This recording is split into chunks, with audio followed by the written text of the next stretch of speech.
Me.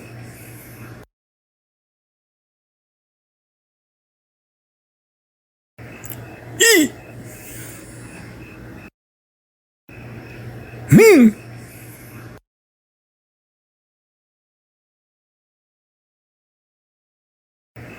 E.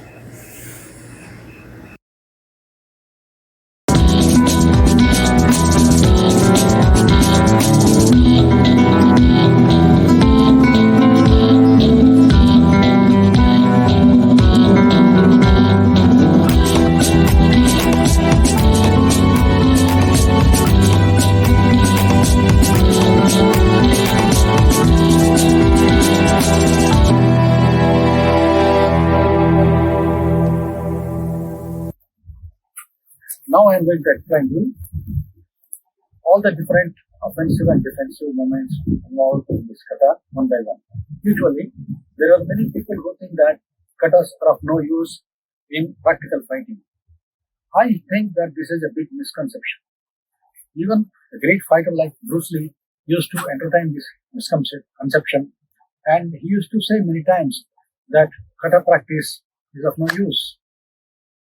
You need to practice the day-to-day situations and the fighting techniques, maneuvers again and again, not the cut and dried kata techniques. These Japanese karate katas were not designed just like that. They are picked up from different life and death situations, and all the offensive and defensive techniques are combined and choreographed and made into a kata. So, how to practice this kata? So, a kata needs to be practiced over and over to memorize the different movements involved in that. And after that, you need to learn each technique separately and the bonkai, what is called. That means the practical application of each and every technique involved in the kata. That is how you will learn to memorize unconsciously, and also will be able to reproduce the different defensive and offensive techniques involved in each kata. Now, I'm going to break up the different movements involved in this kata. I'm going to explain to you one by one. Now, the first movement involved in this kata is, it starts like this. A very innocent movement to look at, but then there are many defensive techniques codified or embedded in this simple looking technique. You know, this is a cross arm block, very simple one. But then, when you receive an attack, overhead attack like this, then you just defend yourself like this. And suppose there is a boxer who is bouncing upon you this all boxing moves, then this is the way you need to escape. So these movements are embedded in this simple movement. So these are the variations of this. And what next? The same kata comes like this. And what is this? This one. There are many fighting moves like this, use. And when you use, you just defend yourself like this, like this. So these two techniques, simple looking techniques, they have in them very many blocking techniques used in actual fighting. So what's the next move? The next move is this one. Now, this simple looking move has many variations, like it can be used as a punch like this, or it can be used as a punch like this, or it can be used as a punch like this, sideways, or like this, sideways. And also it can be used as a block.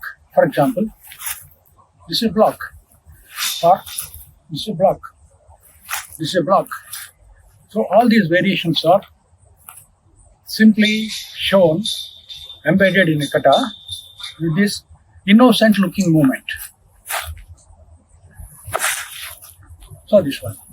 So which is followed by, what's the next step? It's followed like this.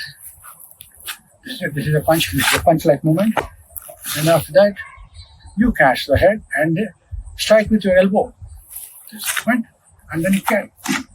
This is the elbow strike. Elbow strike to the head. To catch the head and the elbow strike. This is a very fatal technique. And please don't practice this technique with a partner because it can be fatal. Then, after striking the head of your opponent with your elbow, then you catch the head, throw him to the side, and punch.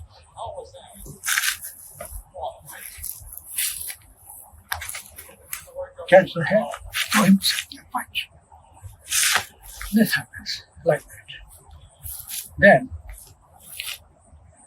this has got many techniques involved in this, like when you are dealing this side, then you have an attack coming from this side, a block and punch. That's it. And then, from here, it goes like this. You move this side, and then you must block. So there are two techniques involved in this. One is when I punch, then attack, I can block. So you convert the punch into a block like this without using the other hand. So that's the technique.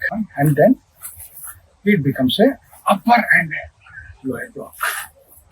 You know, this is a very familiar looking block in many styles of martial arts like karate or kung fu.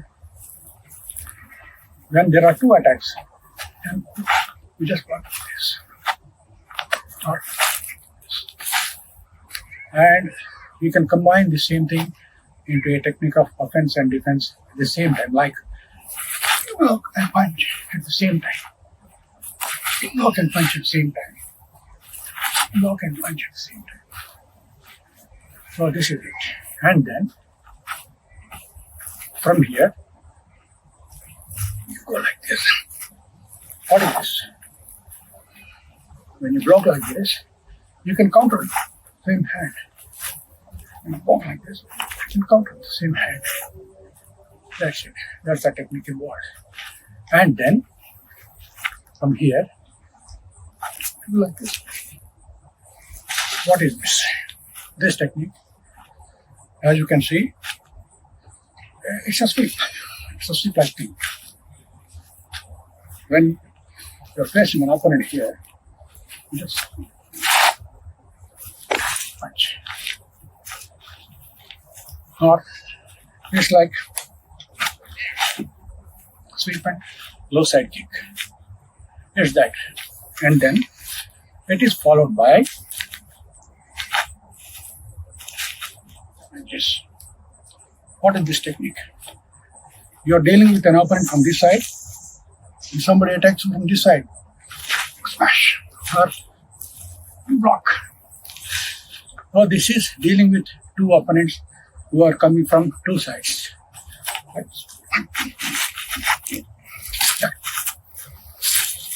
Two opponents coming and you're dealing with both of them. So then, the last moment, concluding moment is this one. Like this. What is this? This is a block and this is a punch. Both you do at a time. From here, it goes like this. Or there are two punches. One to the ribs, one to the face. Like this.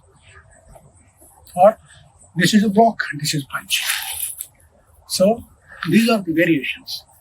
And finally, this concludes with your usual innocent looking closing movement. So this is how the kata is divided into many offensive and defensive techniques. Now I have demonstrated these techniques on my own. So next time I'll try to do all the techniques with a partner or an assistant. Then you will understand them more clearly, more thoroughly. I hope you enjoyed this.